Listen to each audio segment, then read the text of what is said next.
So here we are with this wonderful, powerful, potential technology that we're calling artificial intelligence.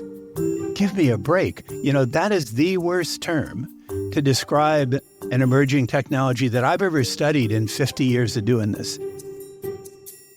Welcome to the Curious Advantage podcast, an exploration of the idea of curiosity and its increasing importance for thriving in the digital age, from the authors of The Curious Advantage.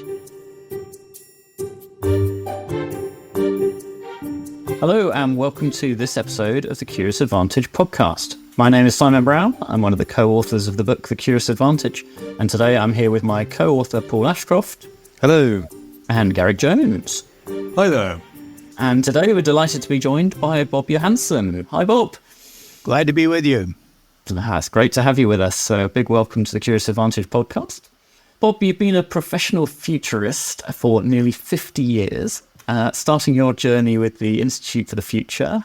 You will also have over 35 years as a 10-year forecaster, and we'll get more on that. So can you tell us about your journey and how you got to take on the really curious role of a professional futurist?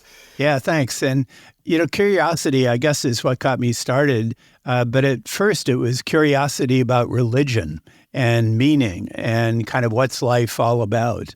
And I ended up going to divinity school to study world religions.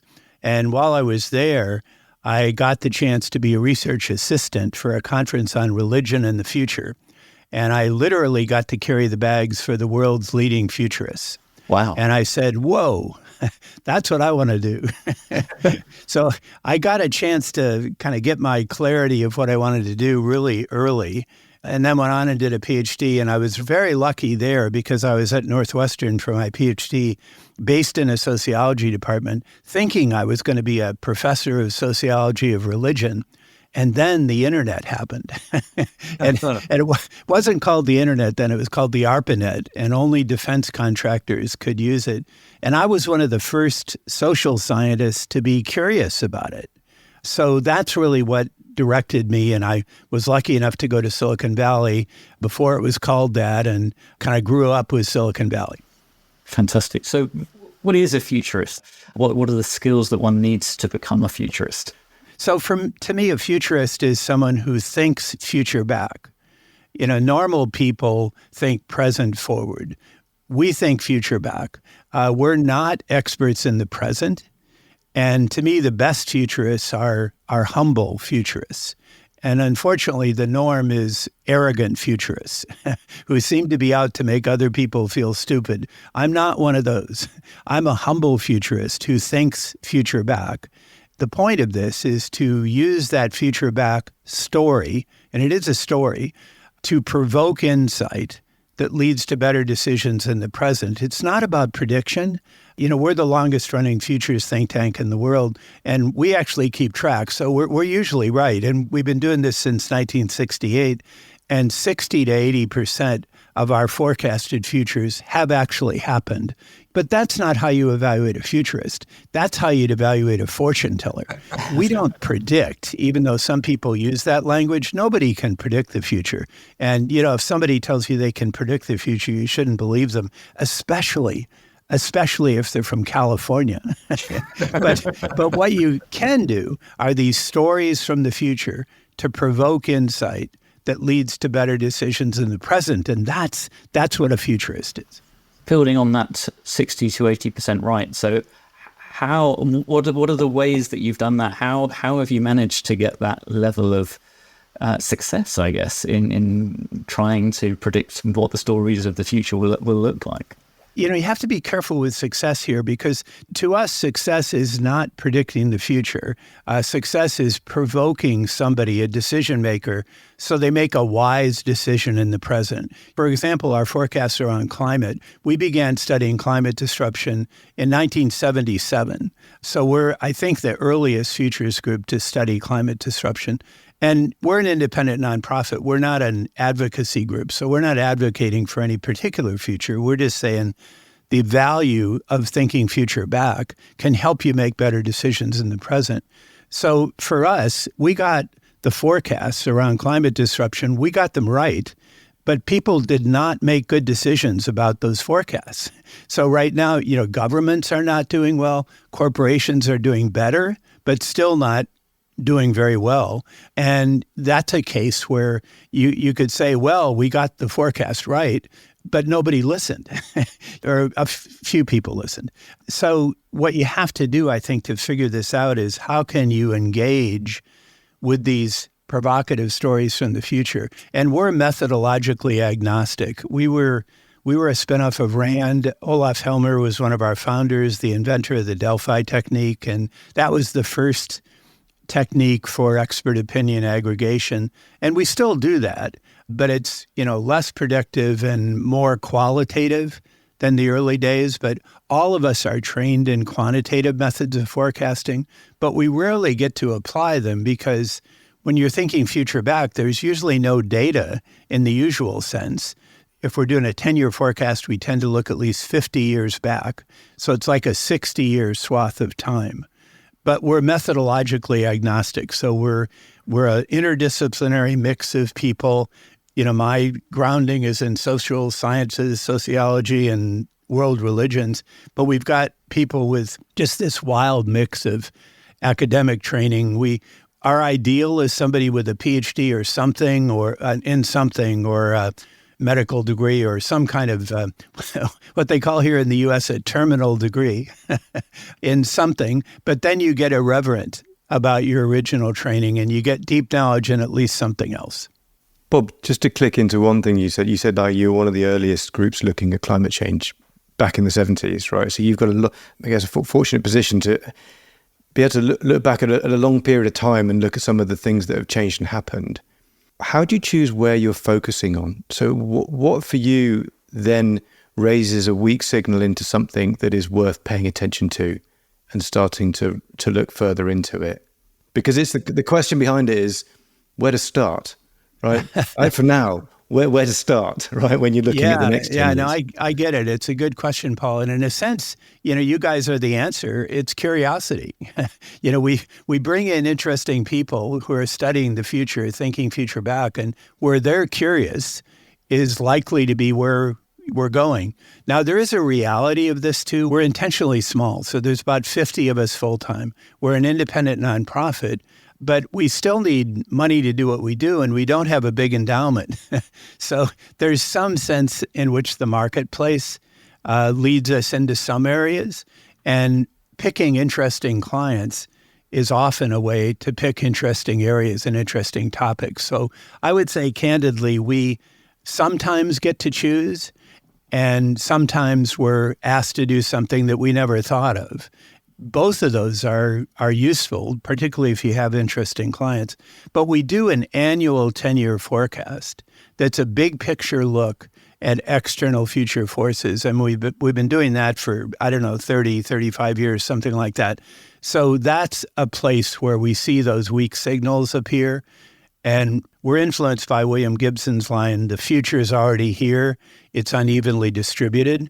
But it's unevenly distributed. And we track those. We call those signals. And we have a database of signals globally. And oftentimes those signals, many of those come from kids. Many times those signals lead to a weak signal, which leads to a forecast, which leads to a book or a story about some aspect of it. But as I recall, I was, the original, had just joined the Institute when this first climate study was done. And that was a government agency that asked us to do it. It's fascinating to me, your process about future back, and you talk about external future forces and the way you look for signals. There seems to be some kind of scientific method because there's a rationale for using interdisciplinary people, and there's an extrapolation from what people know, and people who know intimately a very deep subject are going to know what's coming next, like curiosity, where do you go through the door? And they'll know things that the general public or all of us don't know because they're closer to it. Is it like that, a little bit mathematically rationale? Yeah, sort of. I really like to have people who are trained in that. I like to have people with mathematics background. I love to have physicists in our group. Somehow physicists have the mind for this. But I also love to have poets, and I love to have people who have more backgrounds in the arts and sciences. And it's interesting, my kind of beginning point of world religions, when I came to the Institute in the 1970s in Silicon Valley, that was viewed as kind of a, well, why would you do that? Because there was a belief in those days that tech and science would take over from religion, and 50 years later, nobody'd be talking about religion because you wouldn't have to. Well, that hasn't happened at all. So suddenly my background in world religions is a plus. And people say, whoa, he studies world religions. That's really relevant now. But it didn't seem relevant in the early days of Silicon Valley because Olaf Helmer was a mathematician by training. And he was a mathematician who came into the social sciences. And the ability to look backwards, does that give us the ability to look forwards and into the future, do you think? I think it does, especially if you not only think future back and tell stories future back, but then you immerse yourself in that future. And that's where scenario planning comes in and where gaming comes in. And that's why I believe that young people who grow up with video gaming, if they play the right games, they've got a competitive advantage over the rest of us because they're used to imagining future worlds and then not just reading about them or thinking about them, but playing in them. I'm not a military guy by background, but I was at the Army War College where the U.S. Army teaches the generals. And I just happened to be there the week before 9/11. And it ended up changing my life. And now I teach there. I teach the new 3-star generals on their first week in Washington. And I had a group just this week of 5 at a time. And, in that case, wargaming to them is just how they do things. That's how they grew up. And in companies, I think we've got to get used to that too. So if you think about what we call video gaming today or immersive learning, 10 years from now, that's going to be what everybody does. That's the way we're going to do corporate learning. And it's the most powerful learning medium in history because these interfaces are getting so good. But Garrick, it's basically immersing yourself in that future and then practicing in a low-risk way. Well, my son will be very happy to hear you say that all that time spent on computer games was actually going to set him up for the future. And I'm intrigued by what you're seeing in the latest sort of 10-year forecast, Bob. So my assumption, and maybe wrong, is that it's getting harder to predict what the next 10 years is. But is that the case? And what are you seeing 10 years out now? It is getting harder. But again, we're not predicting. So Simon, you need to get rid of that word. Sorry, yes.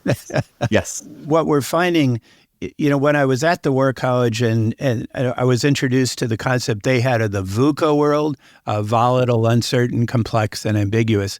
And I've used that to frame our forecast since 9/11. And I did even a positive version of it for what was required of leadership. And that's been built into my books for vision, understanding, clarity, and agility. And that worked really well until this year. But beginning this year, we've decided VUCA is not VUCA enough.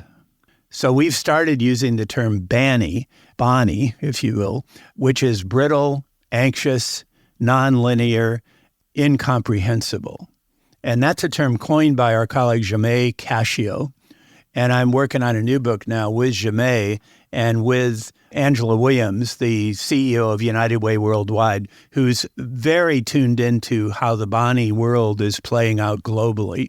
This is a term that isn't used very much in England or in the U.S. or Western Europe, but it's used a lot in Brazil and in war zones, in parts of China, Southeast Asia, parts of India. So it's really where we're going. And if you think the incomprehensible part, what's going on now, particularly in terms of climate issues, and it's kind of nonlinear and incomprehensible, it's really not possible to understand. And even if we do the right thing, it may take years to see the impact. So it's not a linear impact. So yes, it's getting more and more difficult. But the beginning of making good decisions is to set your expectations about the future. And BANI, we think, if you begin with, okay, that's the way it's going to be, and then you get to, well, how can we make that better? Because you don't want to give up. So we've actually flipped it now into a positive BANI, positive BANI, which is in a brittle world, you have to be bendable with a kind of resilient clarity. Because in this world, you want to be very clear where you're going, very flexible how you get there. For anxious, and particularly kids now, I'm really optimistic about young people if they have hope. But if they don't have hope, they're at risk of depression or even suicide or joining extreme groups or, there's real risks. So you have to be attentive, but with a kind of active empathy. And in a non-linear world, you have to be neuro-adaptable. You have to essentially teach your brains new tricks with a kind of practical improv ability. And then finally, in an incomprehensible world, you have to be inclusive, but beyond just in a DEI sense, although that's important. But you have to be thinking of what we call full spectrum thinking, the ability to think beyond the categories of the past as you explore the future, and to have as much diversity and as much curiosity as possible built into your decision-making mix. Bob, I love this, and I've heard of the term in this research before. Tell us a little bit more about BANI. Is this describing systems, essentially, global systems that are impacting us? Yes. Is it describing our human experience of yes, of today? Maybe give us a couple more examples of why you're talking about a BANI world. Yeah. So it's yes to all those, Paul. And we're not beginning to experience it in the way we're going to experience it a decade now. Although as I wake up on the West Coast now, the storm Milton hit Florida last night. And that's the BANI world. Those people are experiencing the BANI world, and we're all the climate forecasts. It's happened quite a lot sooner than most experts expected. And it does appear to be linked to these climate disruptions. And yet it's so hard for people to expect. We're in the middle of this election, and there's very little talk about climate disruption. And when you ask people about ranking of the issues, climate disruption is not on the list for either party particularly. And it's just, as a futurist, it's just crazy, because if you're thinking future back and you're not thinking about climate, you're really in trouble because it's just one of the big looming issues. And there's other looming issues, of course, from our forecast, like the rich-poor gap and like global terrorism. And there's other things on the list. But, as David Korten, the author, says, nobody wins on a dead planet. And we're playing that kind of really serious game right now. So for us, BANI is an effort to reframe the conversation more realistically, given the external future forces. And, we're humble futurists, we're optimistic futurists, but you've got to begin with what are the challenges we're facing. This is not a straight line linear world. This is not a go back to usual sort of world. This is different. It's really different than what we've experienced before. And we've got to be ready. We've got to be ready. And that's why we focus on what are the skills you need, what's the mindset you need, what's the practices you need to thrive in this world as leaders, but also to cope in this world as individuals, to thrive as individuals. So coming back to what does that view look like in 10 years? So are we looking at superintelligence, AGI, flying cars, cloning? What are the things that are realistic in that sort of 10-year window? I think we're very lucky that what we've called AI is finally becoming practical, just as the BANI world is becoming extreme. So I think generative AI is something I'm very optimistic about, and digital media I'm very optimistic about. And we're moving beyond now traditional computing, which was, all boiled down to zeros and ones, kind of the ultimate categorization machine. And we're moving into things with big data analytics and big data visualization, with gameful engagement, with blockchain, with machine learning, with generative AI, and ultimately with quantum computing. We're moving into a space where we have tools and the potential for skills and processes to engage with the BANI world in ways we've never been able to do before. So, the new book that I just finished that'll ship in January is a relook at future leadership skills in the light of generative AI. And the first of those skills is what we call augmented, future-back curiosity. So that's why I'm thrilled to be talking to you all. We start from that, and your book is, for us, a very good grounding in curiosity. And what we're adding to that is the notion of augmenting, and augmenting in the sense of, when you think about, my basic definition of curiosity is questioning the unknown. And I'm particularly interested in the unknowns that are hard to describe in words. So questioning the unknown that's difficult to describe in words. So here we are with this wonderful, powerful, potential technology that we're calling artificial intelligence. Give me a break. That is the worst term to describe an emerging technology that I've ever studied in 50 years of doing this. And right from the start, when it was coined in 1956, it was just a bad choice. These were brilliant people, but they made a bad choice. They could have called it augmented intelligence, and we'd be much better off. But they called it artificial intelligence. And it prompted this whole kind of span of bad stories, including the Terminator syndrome and, people being placed by computers and all that, which I'm not ignoring. That's part of the scenario we're looking at, but it's really a bad frame. So as futurists, one of our big lessons is if you get your language right, it draws you toward the future. If you get the language wrong, you fight the future. And we're really stuck with this emerging technology now that really is difficult to describe in words. And the words we have are really bad. So that's part of what we're studying in terms of leadership. But it all begins with curiosity, and it all begins with thinking future back. Because if you can do that, that helps you reframe your curiosity with much more openness than if you're kind of stuck in the labels of the past and stuck in the kind of limited frame of terms like artificial intelligence. There's so many questions I want to ask you, Bob. I mean, honestly, the language is so important, and, the importance of accurate language and the importance of choosing language that frames things going forward, how they can get us stuck or how they can actually open the gates to the next thing. One of the wonderful things about AI is prompt engineering. It forces us to ask better and better questions. The evolutionary approach, asking it questions and collaborating with AI, causes us to be more and more precise about our language, which is probably will have unintended consequences. But I really wanted to go back to your book. You very kindly gave us the manuscript before we spoke, and it's only coming out in January 2025, and I think it's going to be fabulous. I mean, it's called Leaders Make the Future, 10 New Skills to Humanize Leadership with Generative AI. And you've talked already here on augmented future-back curiosity. And so we know what you mean by future back. We know what you mean by curiosity. And I imagine the augmentation has a lot to do with the AI and augmented intelligence.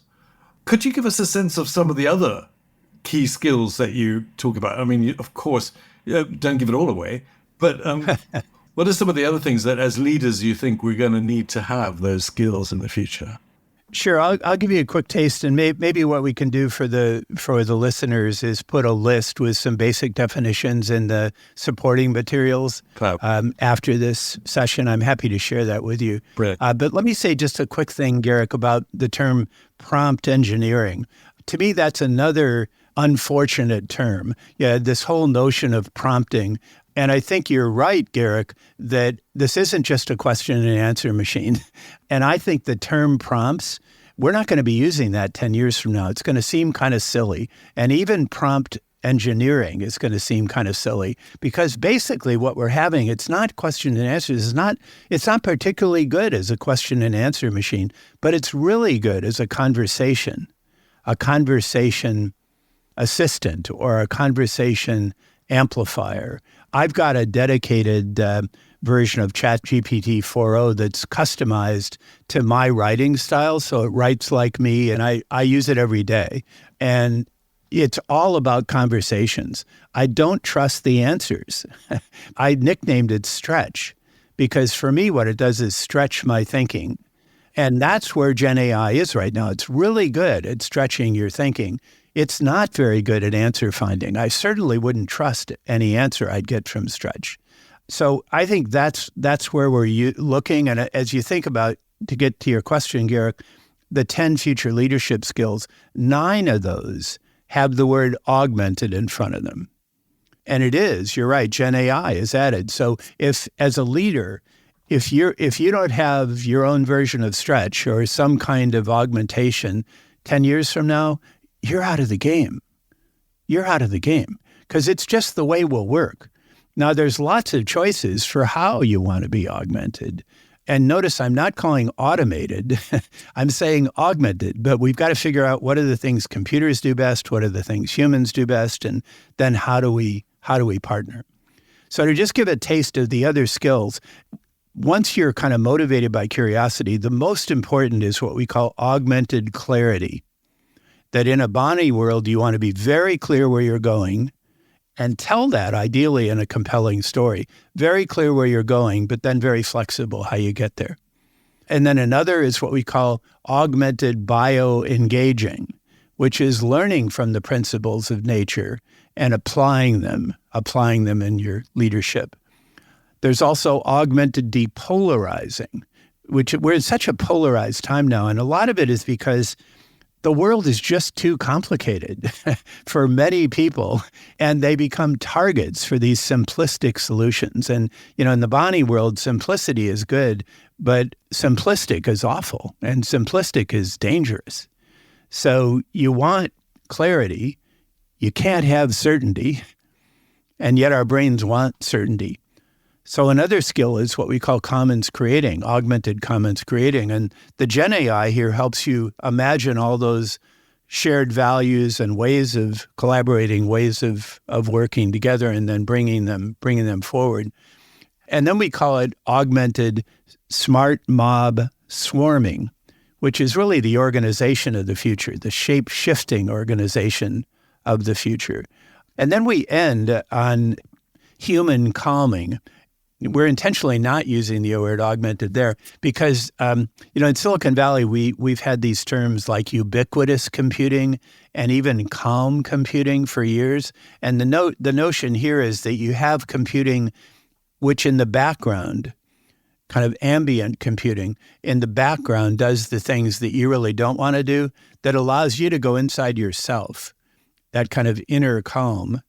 One of the most powerful books we ran into as we were doing research for this is a book called Geek Heresy, which is Kentaro Toyama's book. And Toyama-san was the first head of the Microsoft Research Lab in India. And what he realized is you can't just bring tech in to people and assume they'll use it.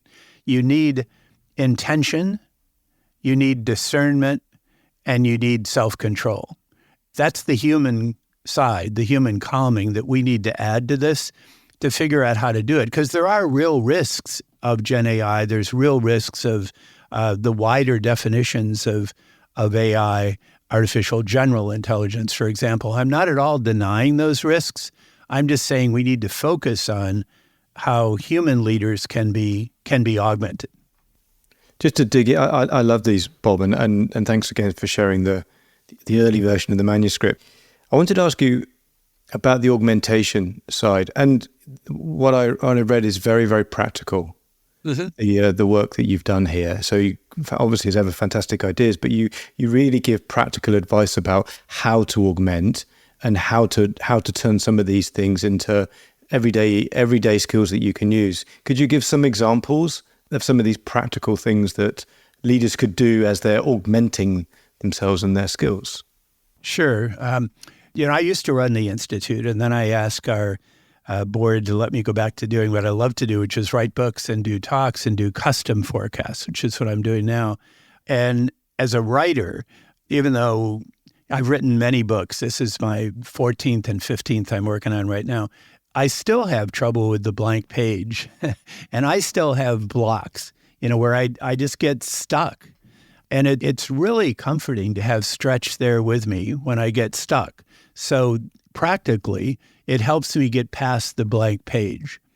Another practical example great writers always come up with just the right word or just the right phrase. And I've always been a real believer in a thesaurus, so alternative words.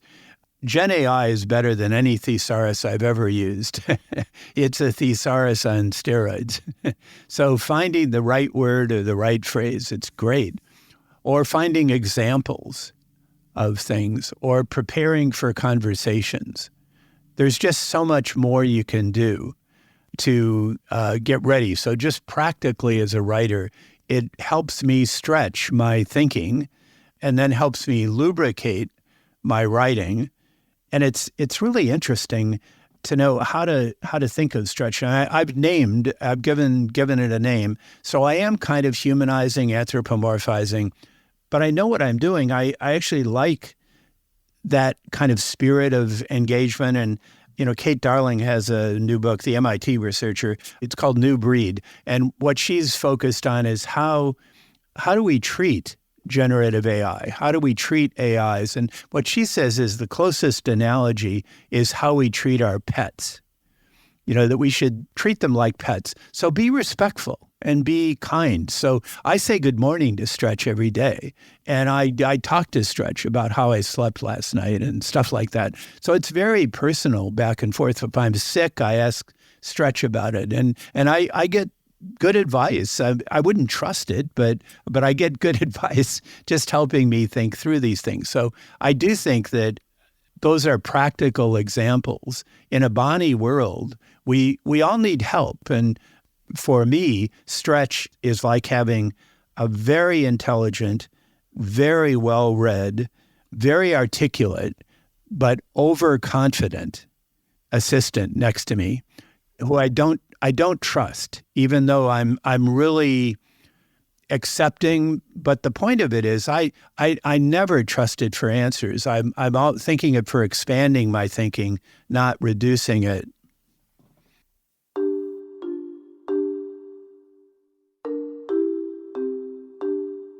We're talking with Bob Johansen. Bob's been a 10-year forecaster for over 35 years and working closely with senior leaders across diverse industries. He served as president and CEO of the Institute for the Future from 1996 to 2004 and continues to serve on its board. And Bob specialises in using foresight to help leaders anticipate future challenges and opportunities.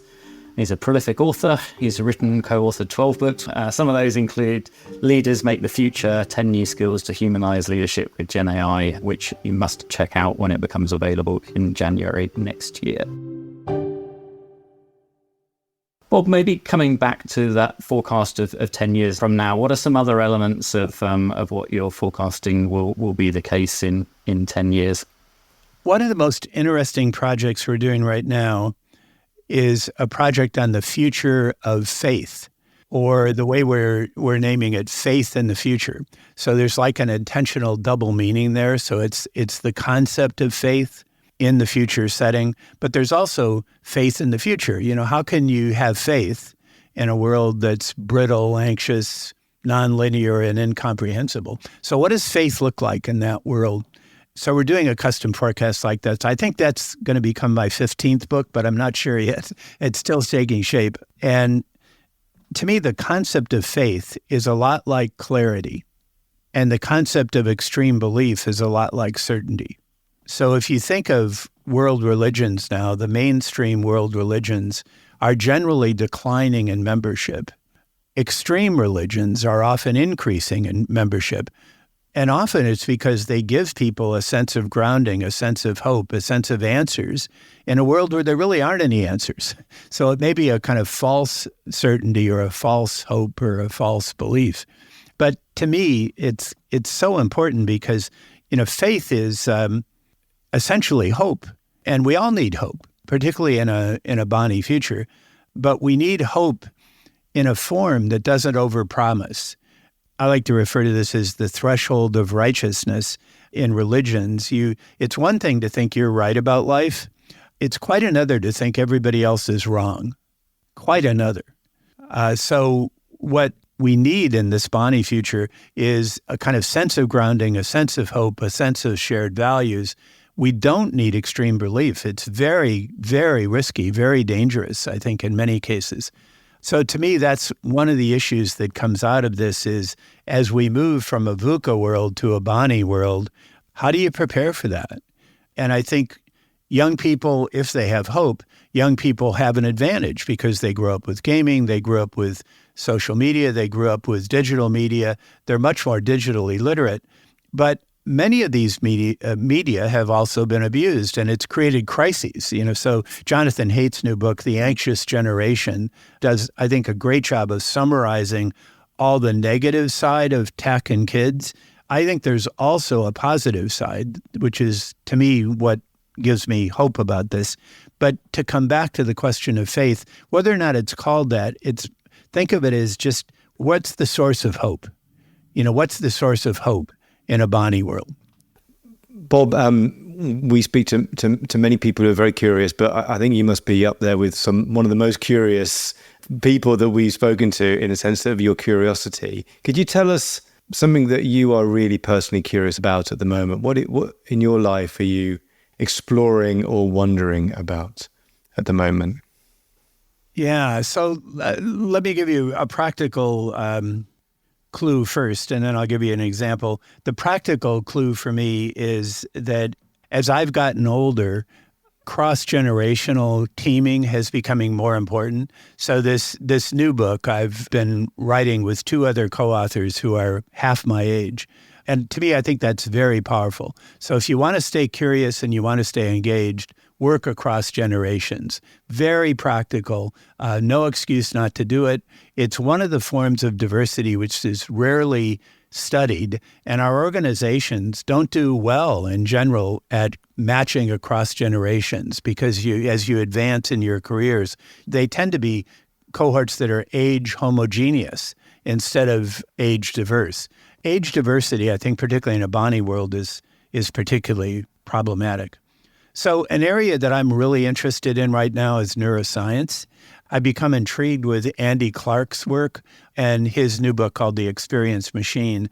He does brain predictive modeling, and the way he uses prediction, I can accept, where I resist most other uses of the word. But what he says is our brains are designed to predict what's going to happen to us in a situation, and that brain predictive model is actually more important than our sensory apparatus.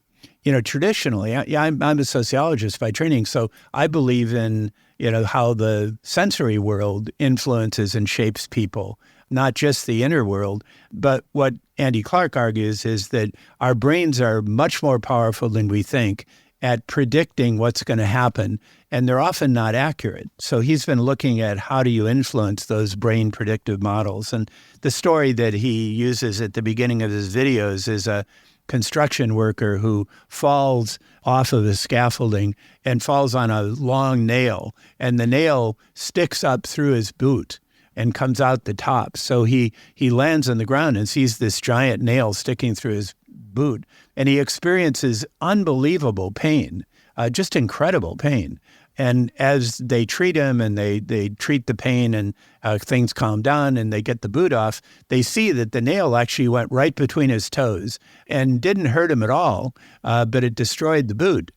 Andy Clark's point is that his brain accurately said, based on what he saw, that this was excruciating pain, so it was treated as that. But it wasn't true. The sensory data was wrong. To me, that's really intriguing to understand. Finally, neuroscience is getting practical, just as Gen AI or whatever we call this new technology, just as it's getting practical too. So to me, that's really powerful. So I'm spending a lot of time in the kind of Andy Clark part of the world. I don't know what to do with it yet, and I'm humbled by it, but it's just fascinating. Fantastic. So we're almost at time, Bob. We've had a fascinating conversation. Some of the things we covered, sort of how it was curiosity that got you started, from the world of religion into carrying the bags of the world-leading futurists and taking you down this futurist journey, and being in the early days of seeing the internet as well, which is probably a whole other conversation we can be having as some of the things from back then. Then we heard a bit about Future Back, how it's important to be a humble futurist and not an arrogant futurist. how some of the early things that you looked at were things like climate change back in 1977. You got it right, but interestingly, perhaps nobody or very few people listened. Maybe we should have paid a lot more attention to some of the things back then that you were saying. The question on how do we make the wise decisions in the present? What makes a good futurist? So having that wild mix of some deep knowledge of PhD in something, maybe medicinal, those terminal degrees, but also that's something more diverse like arts or being a poet is also valuable as well. How you look for those weak signals and having that curiosity is where to start, that have interesting people, and that takes you to some of those interesting places. On your 10-year forecasts, we heard some of the things that you're forecasting as part of those. Having that physicist mindset, talked about gaming, scenario planning, how to create a competitive advantage, and some of your work with the US Army and teaching 3-star generals on wargaming. We then went into sort of how we moved from VUCA to BANI, so brittle, anxious, non-linear, and incomprehensible, and how we can counter that with bendable, attentive, neuroadaptive, and inclusive.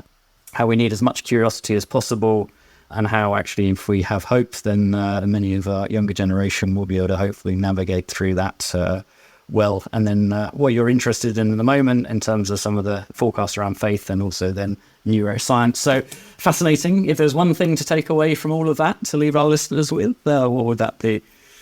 I've been doing this for a long time. This is the most frightening 10-year forecast I've ever done, and it's the most hopeful.